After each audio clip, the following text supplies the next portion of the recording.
Hello everyone, welcome once again in my YouTube channel in AK career academy. तो देखिए, अभी हम लोग क्लास 9 के बायोलॉजी को पढ़ रहे हैं, जिसमें आपको चौथा चैप्टर पढ़ाया जा रहा है, स्वास्थ्य एवं रोग यानी हेल्थ एंड डिजीज। और इसमें जब हम लोग पिछला वीडियो में समझे थे, एक बीमारी के बारे में, टाइफाइड के बारे में हम बताए थे। टाइफाइड के बारे में पूरी चीज़ें कि टाइफाइड क्यों होती है, इसका लक्षण क्या होता है, इसका इफेक्ट क्या होता है और इसके रोकथाम के लिए हमें क्या क्या उपाय करनी चाहिए। अगर आप वो वीडियो नहीं देखे हैं तो इस वीडियो के डिस्क्रिप्शन में उसका लिंक है, आप वहाँ से देख सकते हैं।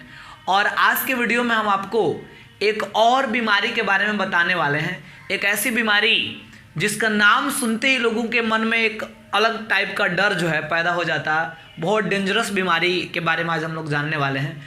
तो हम लोग आज समझेंगे क्षय रोग के बारे में। अब आपके मन में आएगा ये कौन सा बीमारी, इसका तो नाम ही हम लोग आज तक नहीं सुने। तो इसलिए नहीं सुने क्योंकि ये हिंदी वर्जन है बीमारी का नाम। इसका इंग्लिश जो होता है ये होता है ट्यूबरकुलोसिस। अब आप कहेंगे कि इसका भी हम नाम नहीं सुने हैं ट्यूबरकुलोसिस का, तो इसका शॉर्ट नेम जो होता है ये होता है टीबी। इसका नाम तो सबको ही सुना होगा। तो आज के क्लास में हम लोग टीबी नामक बीमारी के बारे में समझने वाले हैं पूरी चीज़ें कि टीबी कैसी बीमारी है, इसका लक्षण क्या है, साथ ही साथ इसका इफेक्ट क्या होता है हमारे शरीर पर, और इसका नियंत्रण यानी इसको हमें फैलने से रोकना है तो हमें क्या करना पड़ेगा। फ्यूचर में अगर ये बीमारी हमें नहीं हो तो इसके लिए हमें क्या क्या उपाय करनी चाहिए, कौन कौन सी सतर्कता बरतनी चाहिए इस बीमारी में, इन सारे चीज़ों को आज हम लोग डिस्कस करने वाले हैं। ठीक है, तो आइए सबसे पहले एक चीज़ आपको हम बता दें कि बहुत सारे लोग जो होंगे ये टीबी जो बीमारी है इसको टीबी कह देंगे, लेकिन ये टीबी बीमारी नहीं है। तो फिर दूरदर्शन हो गया ना देखने वाला, जो टीवी देखने वाला होता है टीवी, उसको टीवी बोलते हैं। ये टेलीविज़न होता है, ठीक है, और ये अलग चीज़ है। टीवी का फुल फॉर्म होता है टेलीविज़न, जो देखने वाला होता है दूरदर्शन। बट ये जो बीमारी हमारा ट्यूबरकुलोसिस, इसको शॉर्टकट में टीबी नहीं कहते बल्कि टीबी कहते हैं, ट्यूबरकुलोसिस है। ठीक है, तो इसलिए इस चीज़ को भी हमें ध्यान में रखना है। तो देखिए, सबसे पहले हम आपको बताएंगे इसमें कि टीबी की जो बीमारी होती है इसके होने का कारण क्या है। तो देखिए, टीबी बीमारी का होने का कारण है एक बैक्टीरिया, यानी ये बैक्टीरियल डिजीज है। बैक्टीरियल डिजीज का मतलब कि ये बैक्टीरिया के कारण ये बीमारी जो है उत्पन्न होता है। और एक विशेष प्रकार का बैक्टीरिया है जिसका नाम है माइकोबैक्टीरियम ट्यूबरकुलोसिस। माइकोबैक्टीरियम ट्यूबरकुलोसिस यह एक बैक्टीरिया का नाम है। बस इतना लंबा चौड़ा नाम है, तो इससे नहीं समझ लेना है कि बहुत बड़ा जीव का नाम होगा। ठीक है, ये सूक्ष्म जीव है, बैक्टीरिया है, इसका आकार बहुत छोटा होता है। नाम भले बड़ा है लेकिन आकार छोटा होता है, बट इसका प्रभाव जो है इसके नाम के जैसा है। जितना बड़ा नाम है उतना ही बड़ा ही इसका इफेक्ट भी होता है। बैक्टीरिया है, ये सामान्यतः हवा के माध्यम से हमारे शरीर में प्रवेश करता है। हवा के माध्यम से ये हमारे शरीर में एंटर करता है। अब देखिए, हवा के माध्यम से जनरली, हालांकि ये भोजन, जल, पेयजल वगैरह के माध्यम से भी एंटर कर सकता है, बट सामान्यतः अगर देखा जाए तो आमतौर पे ये हवा के माध्यम से हमारे शरीर में एंटर करता है। तो हवा के माध्यम से जब एंटर करता है, दैट मीन्स जब हम लोग सांस लेते हैं, यानी रिस्पायरेशन की क्रिया के दौरान, श्वसन की क्रिया के दौरान जो है यह हमारे शरीर के अंदर प्रवेश करता है। जब अंतः श्वसन की प्रक्रिया की जाती है, यानी जब हम सांस लेते हैं तो हवा की जो गैसेज हैं जो हमारे नाक के माध्यम से शरीर में प्रवेश करते हैं, हवा में ये बैक्टीरिया उपस्थित होते हैं और उसी हवा के माध्यम से हमारे शरीर के अंदर प्रवेश कर जाते हैं। तो चूंकि श्वसन के माध्यम से आते हैं इसलिए ये श्वसन तंत्र में पहले पहुंचेंगे। तो हमें पता है कि जब हम सांस लेते हैं तो ये जो श्वसन गैसें हैं ये सबसे पहले नाक या लैरिंग्स, फिर फेरिंग्स या फिर ट्रैकिया, ब्रोंकस वगैरह से जुड़ा हुआ जो फेफड़ा होता है, ये फाइनली ये जो बैक्टीरिया है हवा के माध्यम से कहाँ पहुंच जाएंगे, फेफड़ा में पहुंच जाएंगे, यानी हमारे लंग्स में पहुंच जाएंगे। और ये सबसे पहले फेफड़ा को प्रभावित करेंगे, यानी फेफड़ा को बुरी तरीके से प्रभावित करेंगे ये। ठीक है, और उसके बाद अगर इसका समय से इलाज नहीं कराया जाए तो ये फेफड़ा में ही नहीं रहेंगे बल्कि फेफड़ा से ये हमारे आहार नाल में भी प्रवेश कर जाएंगे, यानी हमारा जो डाइजेस्टिव सिस्टम है, पाचन तंत्र है, वहाँ भी प्रवेश कर जाएंगे।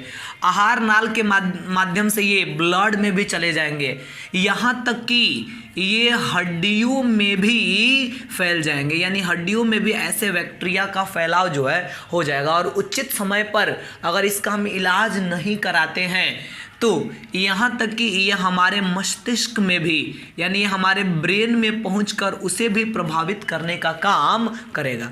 इसलिए अगर जो क्षय रोग है यानी टीबी है, इसका लक्षण जैसे ही हमें दिखाई देना शुरू हुआ, हमें किसी अच्छे डॉक्टर से मिलना चाहिए और ब्लड टेस्ट कराना चाहिए कि हमें ये बीमारी तो नहीं है, यानी हमारे शरीर में ये बैक्टीरिया तो प्रवेश नहीं किया है। अगर ऐसा है तो इसका समय से दवा करा ले, अन्यथा अगर ये जो बैक्टीरिया है फेफड़ा से इन सारे अंगों में पहुंचा तो फिर बहुत ही मुश्किल हो जाएगा बच पाना इस बीमारी से। इसलिए उचित समय पर इसका इलाज कराना जो है आवश्यक है। अब हम आपको बता दें कि ये जो बैक्टीरिया है जब हमारे शरीर में प्रवेश करते हैं, माइकोबैक्टीरियम ट्यूबरकुलोसिस, तो ये हमारे शरीर में एक काफ़ी जहरीला पदार्थ उत्पन्न करते हैं, बहुत जहरीला पदार्थ मुक्त करते हैं। और ये जो जहरीला पदार्थ है इसका नाम है ट्यूबरकुलिन, यानी ट्यूबरकुलिन नामक एक जहरीला पदार्थ उत्पन्न करते हैं। और ये जो ट्यूबरकुलिन है यही पदार्थ जो है एग्जैक्टली देखा जाए तो ये अलग अलग अंगों को प्रभावित करने में सबसे बड़ा जो है फैक्टर के रूप में होते हैं, यानी फेफड़ा को या फिर ब्लड को या फिर हमारा जो आहार नाल है या फिर हमारे हड्डियों वगैरह में भी प्रवेश कर जाएंगे या फिर हमारे ब्रेन वगैरह में भी प्रवेश कर जाएंगे। तो ये जो काफ़ी जहरीला पदार्थ है ये सारे हमारे धीरे धीरे बहुत सारे अंगों को प्रभावित करना शुरू करते हैं और इससे हमको अलग अलग प्रकार का लक्षण दिखाई देना शुरू होता है। तो आइए अब हम आपको समझाते हैं कि जो टीबी की बीमारी है, इस टीबी के बीमारी का यानी क्षय रोग जो बीमारी है इसके कौन कौन से लक्षण हैं, यानी कौन कौन से इसके सिम्पटम्स है, इसको हम समझाते हैं। यानी किन किन लक्षणों के आधार पर हम डाउट करें कि यह जो है मतलब टीबी बीमारी का लक्षण है और हमें इसका जांच जो है जल्दी से ही करा लेनी चाहिए। तो इसका लक्षण कौन कौन है आइए देखते हैं इसको। तो सबसे पहला लक्षण है कि अगर कोई व्यक्ति टीबी से संक्रमित है तो उसे हल्का बुखार रहेगा हमेशा और साथ ही साथ रात में उसके शरीर से पसीना निकलेगा। इसके पहले हम टाइफाइड के बारे में जब बताए थे तो उसमें समझाया गया था कि टाइफाइड में काफ़ी तेज़ बुखार आता है और जब बुखार आता है तो शरीर में कंपकपी उत्पन्न होता है, यानी बहुत तेज़ ठंडी लगती है। लेकिन यहाँ पे हल्का बुखार रहेगा हमेशा और रात में शरीर से पसीना निकलेगा, ये टीबी का लक्षण है। आगे चलें तो दूसरी टीबी का सबसे बड़ा लक्षण ये है कि जब खांसी आएगा तो ये खांसी लगातार बना रहेगा, कंटिन्यू। जैसे जो नॉर्मल खांसी होता है 1 2 बार 3 बार खांस लिए यानी वो लगभग 25-30 सेकंड के लिए होता है, लेकिन टीबी में जब खांसी आएगा तो लगातार रोगी जो है खांसते ही रह जाएगा, 2-3 मिनट तक 4-5 मिनट तक लगातार वो खांसी बने रहेगा। और खांसते समय जो मुख में से खांसते समय मुंह या नाक के माध्यम से जो कफ या बलगम बाहर निकलता है उस कफ या बलगम के साथ ब्लड भी, यानी उस कफ या बलगम के साथ रक्त के छोटे छोटे कण भी बाहर निकलेगा। तो ये भी इसका लक्षण है। यानी जब सामान्य खांसी अगर किसी व्यक्ति को हो रहा है तो सामान्य खांसी में खांसते समय जो कफ या बलगम निकलेगा उससे ब्लड का कण नहीं निकल सकता है, लेकिन ये जो टीबी की बीमारी अगर किसी व्यक्ति को हो गया तो खांसेगा और लगातार खांसते जाएगा, बट खांसते समय उसके मुख या नाक से जो कफ या बलगम निकलेगा उसके साथ ब्लड भी बाहर आएगा और साथ ही साथ उसके सीने में भी हमेशा दर्द वगैरह बना रहेगा। फिर तीसरी चीज़ अगर देखा जाए तो भूख लगना जो है इस बीमारी में सामान्य से बहुत कम हो जाता है। यानी नॉर्मली जितना भूख लगता है, नॉर्मल कंडीशन से भूख लगना जो है काफ़ी कम हो जाता है और यही कारण है कि शरीर का जो वेट है यानी वजन ये दिन प्रतिदिन जो है घटते जाता है, यानी वजन हमेशा कम होते जाएगा। आगे चलें तो खांसी हमेशा रहने के कारण सीने में दर्द भी हमेशा बना रहेगा और रोगी जब चलेगा तो रोगी के चलने पर वो थोड़ा दूर भी चलेगा तो हाँफने लगेगा। और ये तो सामान्य बीमारी में भी ऐसा होता है, बट इसमें लगातार इतना ज़्यादा खांसी होता है जिससे सीने में दर्द होगा और शरीर अंदर से पूरा खोखला जैसा होने लगेगा और वैसे कंडीशन में रोगी अगर थोड़ा सा दूर भी चलेगा तो हाँफने लगेगा। तो अगर इस प्रकार के लक्षण किसी रोगी के शरीर में दिखाई दे रहा हो तो उसे बिना देरी किए हुए डॉक्टर से मिलना चाहिए और जांच करा लेना चाहिए कि हमारे ब्लड में, यानी ब्लड टेस्ट जो होगा उस ब्लड में देखा जाएगा कि माइकोबैक्टीरियम ट्यूबरकुलोसिस गया है कि नहीं। अगर ब्लड इस बैक्टीरिया से संक्रमित है इसका मतलब कि टीबी की बीमारी हुई है तो फिर समय से इसका इलाज करा लें। और अभी हम थोड़ी देर पहले बताएं कि अगर इसका समय से इलाज हो जाएगा तो केवल फेफड़ा तक ही इस बैक्टीरिया का प्रभाव हो पाएगा।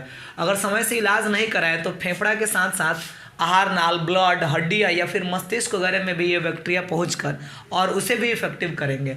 इसलिए ऐसे लक्षण जब दिखाई दे तो लापरवाही हमें नहीं करनी चाहिए, किसी बड़े डॉक्टर से सलाह लेकर और ब्लड टेस्ट वगैरह कराकर और उसका दवा जो है उचित समय पर करानी चाहिए। अब आगे चलें तो इसका प्रसारण जो होता है ये भी काफ़ी तेज़ी से होता है, यानी एक ऐसी बीमारी है जो काफ़ी तेज़ी से एक संक्रमित व्यक्ति से दूसरे स्वस्थ व्यक्ति में पहुंचता है और इसका संक्रमण जो है रोगियों के थूकने से या उसके कफ से या फिर खांसी के माध्यम से एक व्यक्ति से दूसरे व्यक्ति में पहुंच सकता है। अब सोचिए, अगर कोई टीबी का रोगी है, अगर वो कहीं थूक रहा है तो उसके थूकने से जो जल की बूंदे उसके मुख से बाहर निकलेगा उसमें भी इस टीबी के जो बैक्टीरिया होगा, उस थूक में भी उसके टीबी के जो बैक्टीरिया होंगे वो बाहर निकलेंगे। तो हवा में वो मिलेगा या फिर वो खांसेगा तो खांसने से जो मतलब कफ या बलगम बाहर निकलेगा तो उसमें भी टीबी के जो बैक्टीरिया होंगे उसके कफ के माध्यम से शरीर से बाहर निकलेंगे। और अगर उस रोगी के आसपास में कोई व्यक्ति है तो उस हवा में ये बैक्टीरिया मिल गया इसके थूकने या खांसने से, और आसपास में अगर कोई व्यक्ति है तो उसी हवा के माध्यम से बैक्टीरिया उसके सांस के द्वारा उसके शरीर में भी प्रवेश कर सकता है। इसलिए इसका प्रसारण जो है इस प्रकार से तेजी में होता है। तो इसलिए हमें उपाय क्या करना चाहिए कि ये एक व्यक्ति से दूसरे व्यक्ति में न फैलने पाए, और अगर टीबी की बीमारी किसी व्यक्ति को नहीं हुई है तो फ्यूचर में इसकी बीमारी नहीं हो, इसके लिए हमें कौन कौन सी सतर्कता बरतनी चाहिए। तो देखिए, अगर किसी व्यक्ति को टीबी की बीमारी हो गया तो जो टीबी का रोगी होगा उसको परिवार के अन्य सदस्यों से हर हाल में अलग रखना होगा। जैसे कोरोना वगैरह वाली जो महामारी में जैसे मतलब सतर्कता बरती जाती है कि जिसको ये डिजीज हो गया उससे सारे परिवार के सदस्यों को या किसी भी लोग को उससे दूर रखें, बिकॉज ये स्पर्श के माध्यम से भी फैल सकता है। उसी प्रकार टीबी के भी जो रोगी होंगे उनको भी परिवार के अन्य सदस्यों से अलग रखना पड़ेगा, क्योंकि टीबी का जो रोगी होगा हमेशा खांसेगा ही, और खांसेगा तो फिर कफ और बलगम निकलेगा तो उसके माध्यम से बैक्टीरिया भी बाहर निकलेगा। और उसी के आसपास में अगर कोई रोगी हो, कोई स्वस्थ व्यक्ति भी हो, तो उसके शरीर में भी वो बैक्टीरिया हवा के माध्यम से प्रवेश कर सकता है जब वो सांस लेगा तो इसलिए रोगी को परिवार के अन्य सदस्यों से किसी भी तरह अलग रखना होगा। उसमें हमदर्दी वाली कोई चीज़ नहीं दिखानी होगी। हाँ, हम उसकी सेवा करें, उसको टाइम से दवा वगैरह के लिए याद दिलाएं या दवा खिलाने के बारे में सोचें, बट उसके पास उससे दूरी बना के रहें, उसके पास हम कभी ना रहें। अब दूसरी चीज़ कि खांसते समय या छींकते समय मुंह पर जो है रुमाल जरूर रख लेना चाहिए। अगर कोई रोगी टीबी का है, अगर खांस रहा है या छींक रहा है तो उस समय मुंह को रुमाल से ढक ले रहा है तो जो बैक्टीरिया वायरस वगैरह है रुमाल में ही रह जाएगा, वो हवा में नहीं मिलेगा, जिसके चलते वो फैलने की बीमारी संभावना नहीं रहेगी। और तीसरी चीज़ अगर देखा जाए तो पहले के ज़माने में जब टीबी बीमारी मार्केट में नया नया लॉन्च हुआ था तो उस समय इसका कोई उपचार नहीं था। मतलब इतना डेंजरस बीमारी था कि लोगों को तो बस यही समझ में आता था कि ये बीमारी अगर हुआ तो फिर ठीक नहीं होगा, मरना निश्चित है, बिकॉज इसका कोई दवा नहीं था। लेकिन अब ऐसा नहीं है। वर्तमान समय में अगर देखा जाए तो कुछ एंटीबायोटिक दवाएं हैं जिसके सेवन करने से, कुछ एंटीबायोटिक दवाएं खाने से टीबी का उपचार जो है संभव है, यानी टीबी को ठीक किया जा सकता है। लेकिन इसके लिए कंडीशन ये है कि डॉक्टर की सलाह से दवा की पूरी खुराक, यानी दवा जितना डॉक्टर एडवाइस कर रहा है वो पूरी दवा हमें लेनी होगी, और जितना टाइम तक 2-3 महीना जितना भी टाइम दिया जा रहा है दवा का जो ड्यूरेशन है वो पूरा ड्यूरेशन जो है कंप्लीट करना होगा। अगर इसमें लापरवाही बरती जाए कि जैसे होता है ना जनरली कि दवा 2-2.5 महीना का डॉक्टर के द्वारा सलाह दिया गया है, हम 15-20 दिन 1 महीना दवा खाएं और लगभग स्वस्थ महसूस करने लगे, तो वास्तविक बात वही होती है कि हम स्वस्थ महसूस करते हैं रियल में, हमारे शरीर से ये सारे बैक्टीरिया भी नष्ट नहीं हुए रहते हैं, बस दवा के इफेक्ट से हम अपने आप को स्वस्थ महसूस करते हैं। तो हमें ये नहीं समझ लेना चाहिए कि 1 महीने का ही दवा खा के हम स्वस्थ हो गए, अब दवा वगैरह छोड़ देंगे, डॉक्टर सब पैसा कमाने के लिए ज़्यादा दवा दे रहा है, ऐसी लोगों के मन में मेंटेलिटी आ जाती है। बट इस बीमारी में तो डेफिनेटली ऐसी नहीं सोचनी चाहिए। डॉक्टर जितने दिन की जितने ड्यूरेशन के लिए दवा लिख रहा है उतना दवा जो है उस निश्चित अवधि तक जरूर लेनी चाहिए, नहीं तो ये बीमारी दोबारा से रिपीट होने की पॉसिबिलिटी रहेगा। और देखिए इसकी दवा जो होता है, इसकी दवा को ही डॉट्स कहा जाता है शॉर्टकट में, इसका पूरा नाम है डायरेक्टली ऑब्जर्व्ड ट्रीटमेंट और फिर शॉर्ट कोर्स। ये दवा का नाम है directly observe treatment short course. इसी शॉर्ट कोर्स के अंतर्गत जो है टीबी की इलाज जो है किया जाता है। अब आगे चलें तो इसका वैक्सीन भी बन चुका है, यानी टीबी की जो बीमारी है इसका वैक्सीन भी बनाया जा चुका है, यानी इसका जो टीका होता है तो इसके लिए बीसीजी का टीका उपलब्ध है। तो अगर बीसीजी का टीका किसी व्यक्ति को लगवाया जा रहा है तो बीसीजी का टीका लगाने के बाद वो वैक्सीन जब शरीर में जाएगा तो उसका एक अलग एंटीबॉडी का निर्माण कर देगा, और अगर भविष्य में कभी माइकोबैक्टीरियम ट्यूबरकुलोसिस शरीर में प्रवेश कर गया तो ये जो बीसीजी का टीका शरीर में जाकर एंटीबॉडी बनाया है वह एंटीबॉडी उस बैक्टीरिया को नष्ट कर देगा और भविष्य में इस बीमारी के होने की संभावना कम हो जाएगी। हम ये नहीं कह रहे हैं कि बीमारी होगी ही नहीं, बीमारी हो सकती है बट पॉसिबिलिटी कम रहेगा। अगर माइकोबैक्टीरियम ट्यूबरकुलोसिस शरीर में पहुंचता है तो ये टीका जो हमारे शरीर में एंटीबॉडी बनाया वो उसको नष्ट करने में सक्षम हो सकता है और पॉसिबिलिटी घटा देगा इस बीमारी को होने का। तो इसलिए बीसीजी का टीका भी लगवाया जा सकता है इस बीमारी से अपने आप को सुरक्षित रखने के लिए। और देखिए सबसे बड़ी चीज़ क्या है, इस बीमारी को अगर फैलने से रोकना है तो इसके लिए सबसे बड़ी चीज़ ये है कि लोगों के अंदर जागरूकता लाना होगा। लोग जब तक जागरूक नहीं होंगे तब तक ये बीमारी तेज़ी से फैलते रहेगा। अब सोचिए बहुत सारे लोग हम लोग के आसपास में हम लोग अपने सोसाइटी में देखते हैं कि कई दिनों से उसको खांसी हुआ है और इस प्रकार के जो लक्षण हम बताएं ऐसे सारे लक्षण दिखाई दे रहा है, बट फिर भी वो लापरवाही करता है, छोटे मोटे डॉक्टर से दवा वगैरह लेकर और काम चलाते रहता है। वो किसी बड़े डॉक्टर से नहीं मिलता, जिसके कारण और उसको इसलिए वो किसी बड़े डॉक्टर से नहीं मिलता बिकॉज उसको पता ही नहीं है कि ये सारे लक्षण जो है टीबी के लक्षण है।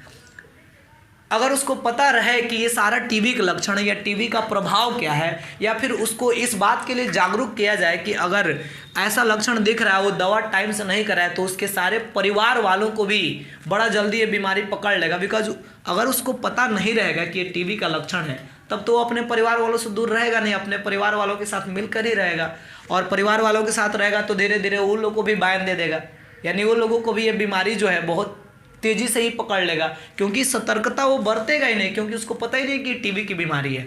इसलिए सबसे ज़्यादा ज़रूरी है कि अधिक से अधिक लोगों तक इस बात की जानकारी पहुंचाए कि टीबी कैसी बीमारी है, क्यों होती है और ये सारे लक्षण हैं। अगर ये लक्षण दिखाई दे रहा है तो जल्दी से डॉक्टर से मिले या फिर लोगों से दूर रहना स्टार्ट करें ताकि ये दूसरे लोगों में नहीं फैलने पाए। और इसी उद्देश्य से 24 मार्च को हर साल वर्ल्ड टीबी डे यानी विश्व टीबी दिवस भी मनाया जाता है। अब देखिए विश्व टीबी दिवस मनाने का रीज़न ये है कि कम से कम एक साल में इसी बहाने वर्ल्ड टीबी डे के बहाने हम लोग देखते हैं कि कोई भी दिवस जब होता है, कोई भी डे जब होता है तो सोशल मीडिया पे व्हाट्सअप फेसबुक या एनीथिंग अलग अलग चीज़ों पे न्यूज चैनल वगैरह के माध्यम पे कम से कम 24 मार्च को यानी एक साल में एक बार तो सारा लोग इस बात के लिए एक्टिव जरूर होंगे, यानी सोशल मीडिया पर या न्यूज़ चैनल्स पे या अखबार वगैरह में 24 मार्च को कम से कम ये ज़रूर शो किया जाएगा कि वर्ल्ड टीबी डे आज है। तो टीबी के बारे में जानकारियाँ कम से कम एक साल में एक दिन लोगों तक उपलब्ध कराया जाए। तो इस उद्देश्य से हर साल 24 मार्च को वर्ल्ड टीबी डे मनाने का फैसला किया गया। और ये जो वर्ल्ड टीबी डे मनाया जाता है इसका एक फेमस नारा है। वर्ल्ड टीबी डे में यानी विश्व टीबी दिवस में एक नारा भी लगाया जाता है, और नारा क्या है तो नारा लगाया जाता है नो टीबी नो टीबी।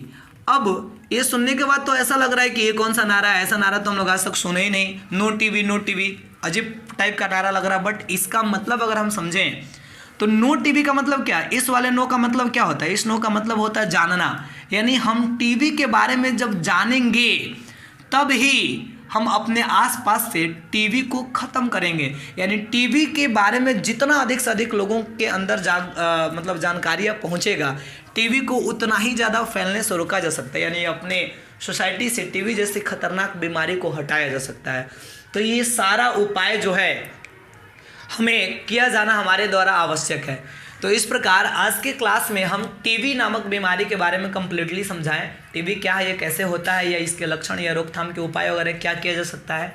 तो इस वीडियो में हम इतना ही रहने देंगे, और इसके बाद वाले वीडियो में एक और बीमारी को हम लोग डिस्कस करेंगे, और वो भी एक डेंजरस बीमारी है जिसके बारे में हम लोग पढ़ेंगे, और वो है रेबीज। यानी रेबीज के बारे में हम समझाएंगे कि रेबीज की बीमारी कैसे होती है। आप सब कोई सुना ही होगा कि कुत्ते वगैरह के काटने से अगर समय से उसका इलाज ना कराया जाए तो रेबीज की बीमारी होने की पॉसिबिलिटी रहती है। तो रेबीज की बीमारी हमारे लिए कैसे खतरनाक हो सकता है इसको हम अगले क्लास में